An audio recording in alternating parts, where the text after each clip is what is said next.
Assalamualaikum Ibu. Waalaikumsalam. Mohon izin untuk waktunya, boleh saya ganggu sebentar Bu? Boleh.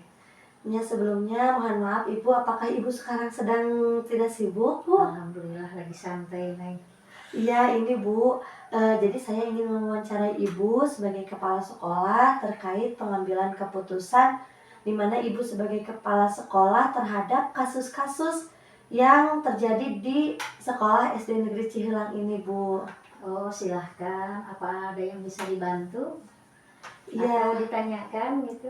Ya, jadi Bu, yang pertama mungkin selama ini bagaimana Ibu dapat mengidentifikasi kasus-kasus yang merupakan dilema etika atau bujukan moral selama Ibu menjadi kepala sekolah? Saya melihat dari sudut pandang moral dan hukum, apabila kasus tersebut melawan hukum, maka sudah tentu benar atau salah. Namun, jika masih dikatakan benar, lawan benar masalah tersebut adalah dilema etika.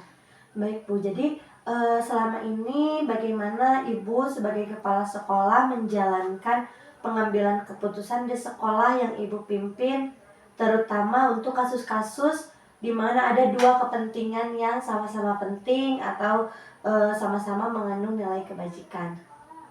Selama ini, saya selalu mengidentifikasi kasus dari berbagai sudut pandang, kemudian menimbang secara matang mana yang paling benar dan keputusan tersebut menguntungkan banyak orang, tidak ada yang dirugikan. Baik Bu, langkah-langkah atau prosedur seperti apa yang biasa Ibu lakukan selama ini? Langkah-langkah yang saya lakukan, yang pertama adalah menentukan penyebab masalahnya.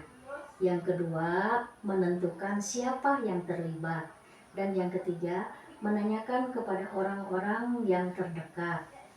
Dan yang keempat, berdiskusi dengan warga sekolah. Menambah beberapa solusi keputusan, menimbang dari berbagai sudut sebelum memutuskan mengambil solusi yang pertama, yang kedua, dan yang ketiga. Ya, hal-hal apa saja yang selama ini Ibu anggap efektif dalam pengambilan keputusan pada kasus-kasus dilema etika, Bu? Saya melakukan yang pertama tuh menganalisis kasus, kemudian menentukan solusi yang sesuai dengan peraturan dan norma yang berlaku, dan mengedepankan kepentingan umum. Solusi tersebut harus bermanfaat bagi banyak orang dan baik secara jangka panjang. Hal-hal apa saja nih Bu yang selama ini merupakan tantangan dalam pengambilan keputusan pada kasus-kasus dilema etika? Tantangan dalam mengambil keputusan adalah mencari keputusan terbaik, karena keduanya merupakan masalah yang sama-sama benar. Dalam mengambil keputusan harus menguntungkan kedua belah pihak dan tidak merugikan salah satunya. Apakah Ibu memiliki sebuah jadwal tertentu dalam sebuah penyelesaian kasus dilema etika? Apakah Ibu langsung menyelesaikannya di tempat atau memiliki sebuah jadwal untuk menyelesaikannya? Nah, bentuk atau prosedur seperti apa yang Ibu jalankan? Untuk memutuskan masalah yang ringan, biasanya saya putuskan langsung.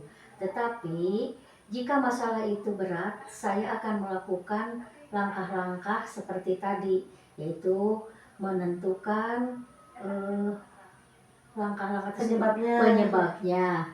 Yang kedua, menentukan siapa yang terlibat. Dan yang ketiga, menanyakan kepada orang-orang yang terdekat. Kemudian dengan warga sekolah, dan membuat beberapa solusi keputusan, menimbang lagi berbagai sudut sebelum memutuskan atau mengambil solusinya. Ada nggak Bu seseorang atau faktor-faktor apa yang selama ini mempermudah atau membantu Ibu dalam mengambil keputusan dalam kasus-kasus dilema etika? Ya, dalam mengambil keputusan biasanya saya melibatkan seluruh warga sekolah. Selain warga sekolah, juga orang tua murid, terus juga orang-orang yang mempunyai kedekatan personal dengan orang-orang yang mengalami permasalahan. Hal itu akan banyak membantu dalam mencari alternatif solusi. Nah, dari semua hal nih Bu ya yang telah disampaikan tadi, pembelajaran apa yang dapat Ibu petik dari pengalaman Ibu mengambil keputusan dilema etika? Pelajaran yang dapat saya ambil, saya jadi lebih bijaksana dalam mengambil semua keputusan dan mencari alternatif-alternatif untuk dijadikan pertimbangan menentukan solusi yang tepat dan yang terbaik. Ya baik, Ibu kalau begitu mungkin cukup sekian wawancara yang dapat saya sampaikan. Mohon maaf apabila ada kekurangannya. Terima kasih Ibu atas waktu dan kesempatannya. Alhamdulillah saya sekarang mendapatkan banyak pengetahuan baru juga pengalaman baru tentang bagaimana cara pengambilan keputusan sebagai pemimpin begitu Bu ya. Terima kasih saya ucapkan ke Ibu. Sama-sama. Kalau begitu saya mohon izin undur diri Ibu. Assalamualaikum. Waalaikumsalam.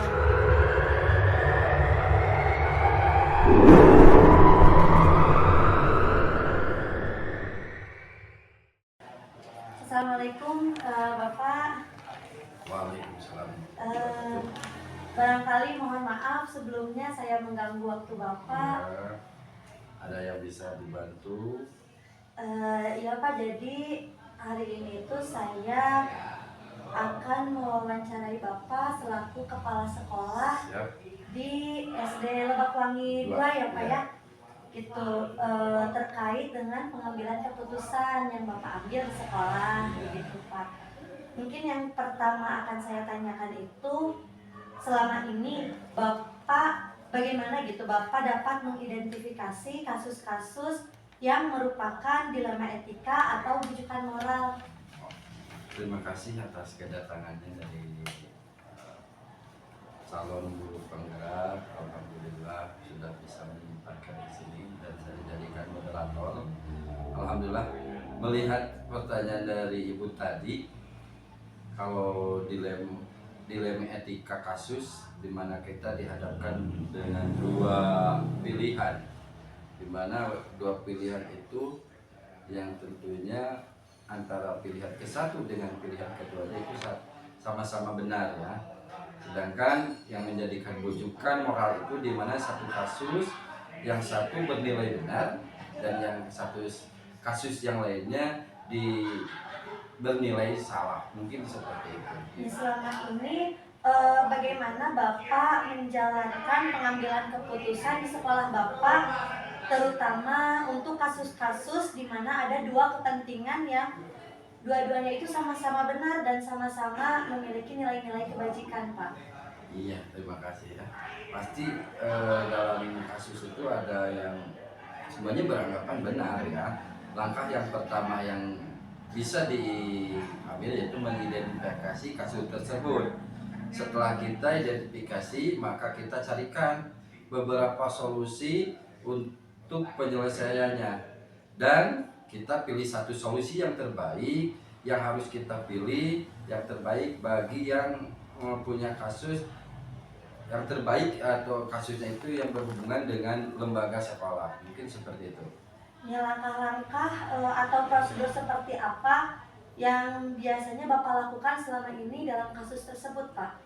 Jika terjadi suatu permasalahan, kita menggunakan prosedur yang pertama, kita cari penyebab adanya masalah tersebut, apa penyebabnya, dan yang punya kasus atau berhubungan dengan kasus-kasus orang lain. Dan dari beberapa identifikasi tersebut, kita mengajak mereka untuk berdiskusi, mengajak guru-guru berdiskusi atau warga sekolah untuk membantu saya selaku kepala sekolah untuk semua. Maka saya mengajak mereka untuk membantu mencarikan solusi yang terbaik dalam menghadapi kasus tersebut. Selama ini hal-hal apa saja yang Bapak anggap efektif dalam pengambilan keputusan pada kasus-kasus dilema etika? Nah, yang dirasa lebih efektif dalam kasus tersebut yang Bapak rasakan sekarang hanya mengajak mereka untuk berdiskusi, bermusyawarah dengan yang punya kasus, mungkin kasus siswa dengan siswa atau tenaga kependidikan. Tidak menutup kemungkinan adanya kasus antara tenaga kependidikan yang satu dengan tenaga kependidikan yang lain. Makanya kita cari dulu siapa yang punya kasus. Setelah yang punya kasus itu kita panggil, kita ajak diskusi untuk mengungkapkan kronologinya, apa yang menjadi faktor penyebab kasus tersebut. Mengapa sampai kasus itu ada alasan, juga ada alasannya ya, pasti tentu ada alasannya. Setelah mengetahui alasan-alasan atau penyebab terjadinya kasus tersebut, maka kita carikan beberapa alternatif pemecahan masalah yang sangat menguntungkan atau win-win solution, tidak merugikan baik satu dengan yang lain. Mungkin seperti itu. Iya, selanjutnya hal-hal apa saja yang selama ini merupakan tantangan nih dalam pengambilan keputusan pada kasus-kasus dilema etika? Tantangan yang saya hadapi dalam mengambil keputusan ada bagaimana cara mencari solusi yang terbaik bagi semua pihak dengan resiko seminimal mungkin ya. Jadi tidak ada pihak yang merasa dirugikan atau mungkin yang pihak yang merasa dia paling benar. Nah, dan itu tentu saja hal itu membutuhkan dukungan yang positif dari semua warga sekolah. Nah, ketika Bapak dihadapkan oleh kasus-kasus dilema etika, apakah Bapak memiliki sebuah jadwal tertentu dalam sebuah penyelesaiannya, atau Bapak langsung menyelesaikan di tempat, atau memiliki jadwal untuk menyelesaikan? Bentuk atau prosedur seperti apa yang Bapak jalankan? Ya, terima kasih ya. Kalau jadwal secara khusus mungkin dalam menyelesaikan kasus tersebut tidak ada ya jadwal secara khusus. Saya menyelesaikannya mungkin suatu masa itu bersifat insidental, terus di mana ada satu kasus di lembaga kami saat itu juga harus diselesaikan. Kenapa? Karena kalau kasus itu dilarut-larutkan akan semakin sulit untuk diselesaikan dan mungkin kalau benang menjadi lebih kusut, mungkin seperti itu ya. Jadi secara langsung secepat mungkin diselesaikan kasus tersebut. Jadi tidak ada penjadwalan lah, mungkin seperti itu. Ya, adakah seseorang atau faktor-faktor apa yang selama ini mempermudah atau membantu Bapak dalam pengambilan keputusan dalam kasus-kasus dilema etika? Ya, pasti ada ya, dalam menyelesaikan kasus itu pasti ada pihak lain yang diajak untuk berkolaborasi dengan guru-guru, bisa diajak berkolaborasi dengan guru-guru untuk memecahkan masalah tersebut ya. Jadi dengan semuanya bisa diajak berkolaborasi, mau ada dengan guru, murid maupun orang tua ya. Kita langsung berkolaborasi dengan, kalau dengan yang bersifat murid kita bisa berkolaborasi dengan orang tua. Kalau yang bersifat tenaga pendidikan mungkin tenaga kependidikan bisa dengan guru. Seperti itu mungkin ya. Ya, mungkin ini pertanyaan terakhir ya Pak ya. Dari semua hal yang telah disampaikan tadi, pembelajaran apa yang dapat Bapak ambil dari pengalaman Bapak mengambil keputusan dilema etika? Ya, terima kasih. Jadi pembelajarannya yang bisa saya ambil, nanti juga Ibu akan temui di lapangan ketika Ibu menjadi seorang pemimpin, adalah setiap manusia itu tidak lepas dari masalah ya. Tidak lepas dari masalah, punya masalah, karena apa yang diinginkan manusia itu belum tentu sesuai dengan kenyataan yang ada. Pasti ada timbul suatu masalah. Sebaik-baiknya orang adalah dapat menyelesaikan masalahnya secepat mungkin ya, dan menyadari bahwa semua manusia punya salah, dan sebaik-baiknya orang yang salah adalah yang sadar akan dengan kesalahan dan bersedia atau siap untuk memperbaikinya. Mungkin seperti itu yang bisa saya bantu. Ya, alhamdulillah Bapak ya. Ya. Dari wawancara kita kali ini, saya juga jadi ada pembelajaran juga dari Bapak terkait pengambilan keputusan sebagai seorang pemimpin ya Pak ya. Semoga nanti di kedepannya juga bisa bijaksana juga seperti yang Bapak lakukan. Dan mohon maaf sekali lagi Bapak sudah mengganggu waktunya. Siap. Mungkin sekian dari saya. Mohon maaf mengganggu dan semoga nanti di kemudian waktu kita bisa bertemu kembali ya Bapak. Amin. Semoga sukses buat Ibu yang lagi menjalankan program guru penggerak dan nantinya dapat bisa menjadikan dunia pendidikan di kita lebih maju lagi. Ya. Amin, amin Pak. Terima kasih. Kalau begitu saya izin undur diri Bapak ya. Assalamualaikum. Waalaikumsalam.